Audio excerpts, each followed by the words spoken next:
Alors nous, on va retrouver immédiatement l'aspect innovatif de l'agriculture, parce qu'on a notre ambassadrice de Made in France qui s'est vraiment occupée de modernité. T'es une geek des champs, t'es pas la belle des champs, t'es la geek des champs, toi. Une geek agricole. Une geek agricole. Ouais. Merci Jean-Seb.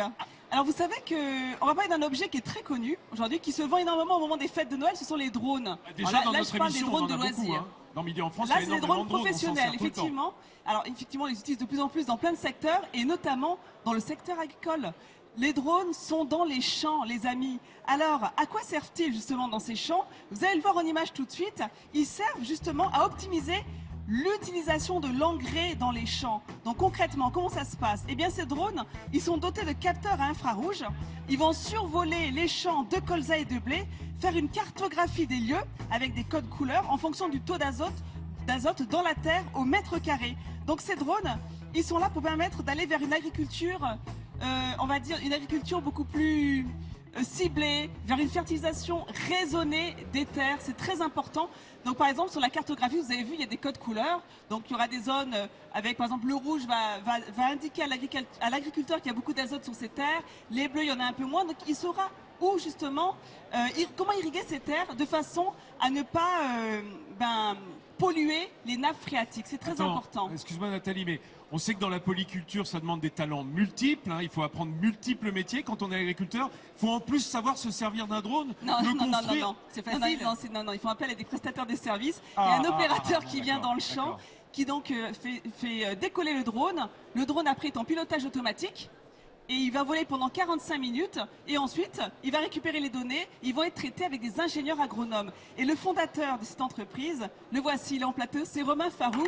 Bonjour un grand Romain, bravo. Bienvenue sur l'émission. Et Romain, Bonjour. Vincent, il est fils d'agriculteur. Et moi ce qui m'intéressait c'était d'avoir votre regard en tant que fils d'agriculteur. Pourquoi avoir eu l'idée de créer ces drones? Eh bien, effectivement, l'idée elle est émergée dans le Poitou. C'est là que les drones en agriculture sont nés. On s'est dit qu'on allait innover par les airs et apporter un nouveau regard aux agriculteurs, puisque on est parfois limité avec nos parcelles relativement grandes pour savoir parfaitement ce qui se passe à l'intérieur.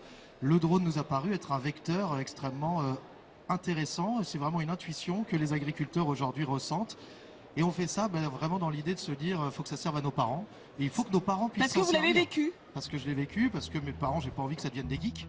Exactement. Simplement, je veux leur Romain. produire un service clé en main. Samuel Etienne, qui est petit-fils d'agriculteur, Oui, c'est vrai. il a une question à vous poser. Tous mes grands-parents étaient agriculteurs, mais en fait non, je voudrais juste balancer Elena qui vient de me dire, il est beau gosse quand même. Ça y est, ça y est. C'est ouais, vrai tiens, qu'il est beau on a gosse. bien fait parce que moi je note après, et puis C'est ça important. ressort après en réunion. Non mais c'est assez étonnant Philippe. Rien sur nous, rien. C'est Comment assez étonnant Philippe de voir comment Ah oui. ces drones peuvent aider justement les agriculteurs à mieux gérer les engrais. Bien sûr. Et Mais c'est la surtout, modernité au c'est la service en plus modernité, d'une cause. exactement.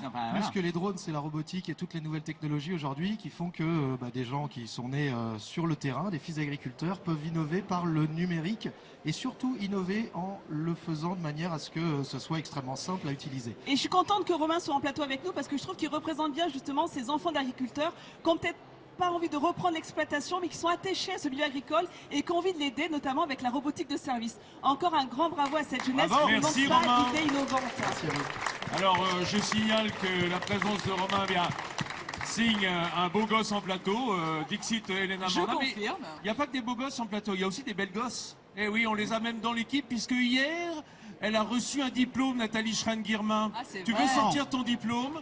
Nous avons été visiter nos amis de la régie finale de France 3. Elle est Miss BP, qui est le petit nom de la régie finale, Miss BP 2015 de l'année échue. Je suis très honorée, c'est la première fois que je suis mise de quelque chose. Et non, mais je suis très contente. Tu sais Oui. que c'est une tradition hein, pour le BP3. Ah non, mais Depuis attends. 1988, et parmi les anciennes Miss, je tiens quand même à citer Carole Gessler et Marie-Laure Augry. Et voilà, que qui ont eu j'embrasse. des grandes carrières. Donc on te souhaite la même, Nathalie Schrein-Guirmin. Et on salue tous nos amis du BP3, la régie finale de France 3, qui nous ont reçus dignement. C'était très chouette, les gars. Merci à tous. Voilà, on revient en plateau. Range ton diplôme parce que tu t'auras rien de gratuit avec sur le salon. Hein. Je te le signale quand même.